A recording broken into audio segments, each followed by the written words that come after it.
But we are in full swing of the testimonies. I think this is video log 6.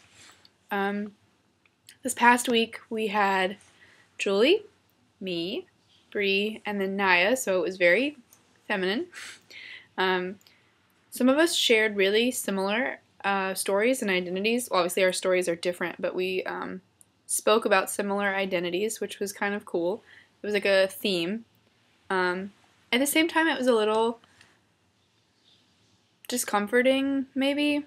I know for me, I identified with so much about what the other 3 girls said, and on the one hand, you want your testimony to be so unique, and you want to share this individual story, and obviously it is. No 2 people can have the exact same experience, but it was still a little, I don't know the emotion to describe it, but I'll just say that I resonated with a lot of the things the other 3 said, and it was just weird to hear it coming from other people.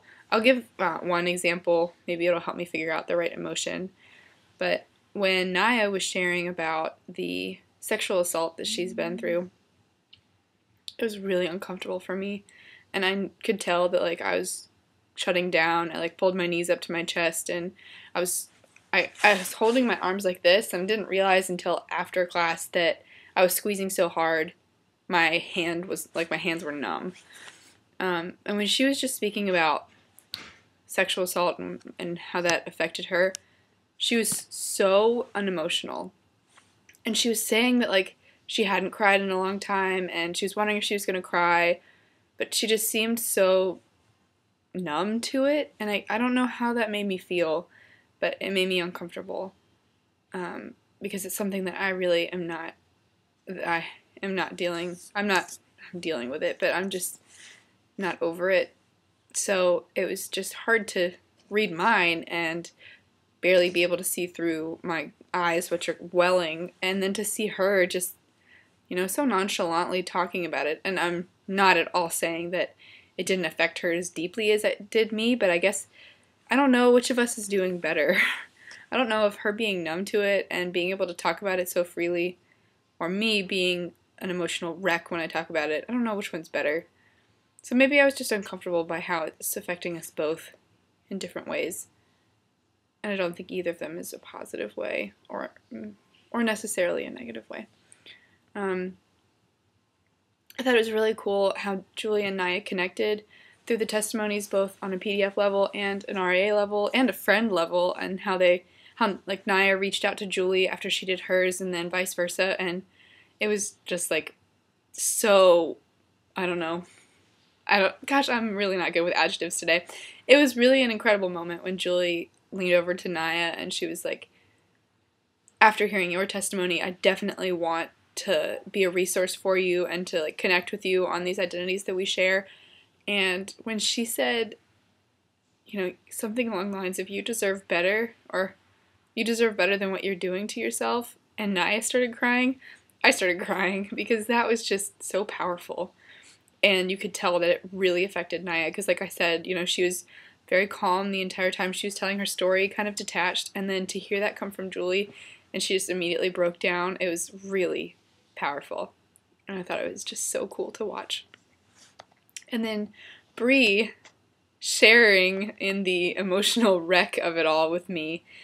Her story really resonated with me too, because my socioeconomic status has been all over the place since I came to college, and it's a lot of things that have been stressing me out, and so just to hear her story and just feel for her, feel with her, feel emotions and experiences of mine well up, it was just a really, really exhausting class. After the first one, there were a lot of other emotions going through my head about my life and school and PDF class in general. So I just don't think that it affected me as deeply as last week did, because after last week, I was so spent. I just wanted to curl up in bed.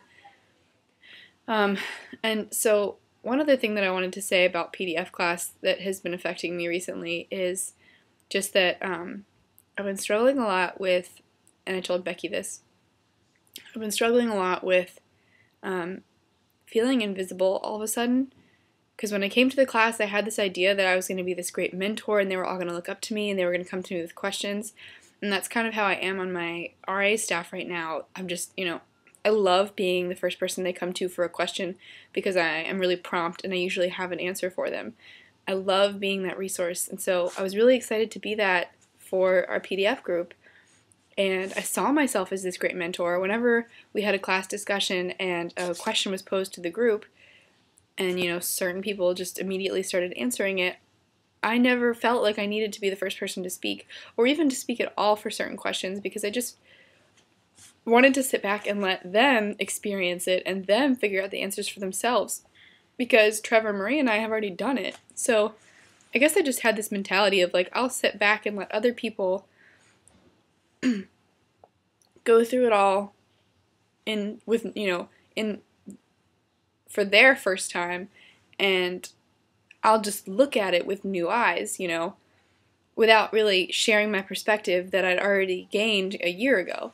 So long story short that I'm rambling, I thought that I had this great mentor role and that the other people in the class looked up to me. And over the last 2 weeks, I felt really invisible out of the blue because Trevor and I had an interaction about me not sharing at all in class and not, talking about myself or my experiences and just kind of being silent. And I guess it just hadn't occurred to me until he said something. And it wasn't a very positive interaction, but I appreciated his honesty, and I think it was something that I needed to hear because I was blind to it before. But then I started noticing it and overthinking it probably, and I just realized that some of the people in the room don't even know my name, and there are only 15 of us, so for 2 that I know of to not know my name, that's a 1/7 of the class. And then for the last 2 weeks in a row, I don't by any means need kudos to know when I've done something good. I don't need praise from other people. I don't need reassurance. I don't need attention. And I'm sure I'm the only person that noticed this, but for the last 2 weeks in a row, every single person in the room, well, I'll take that back. 2 weeks ago, every single person in the room, except for me, got at least 1 kudos. And then last week, not everyone got one, but again, I didn't receive anything. So that isn't, I don't know, it sounds really petty, but I guess it was just like, I turned that on myself and I was like, you haven't done anything worth getting a kudos for in the last 2 weeks. You haven't said anything to affect someone or influence someone. You haven't said anything or done anything or interacted with anyone that was worthwhile to say something about. So I've just been really frustrated with myself about the whole thing, and I'm trying to figure out the best way to correct that and walk into the group with a new perspective and a new attitude. So I'm going to try that out today with testimonies, even though I'm not going, so I won't speak very much probably, but I don't know. I'm struggling. I'm struggling with this new group and figuring out exactly what my role is, and I'm working on it. So this video log is a lot longer than I planned on it being because I didn't really say that much. I think I'm just rambling. It's a really long day for me. Long week. Can't wait for spring break. Excited about class tonight. Excited about the testimonies. Finishing them up, hopefully, the last 5. And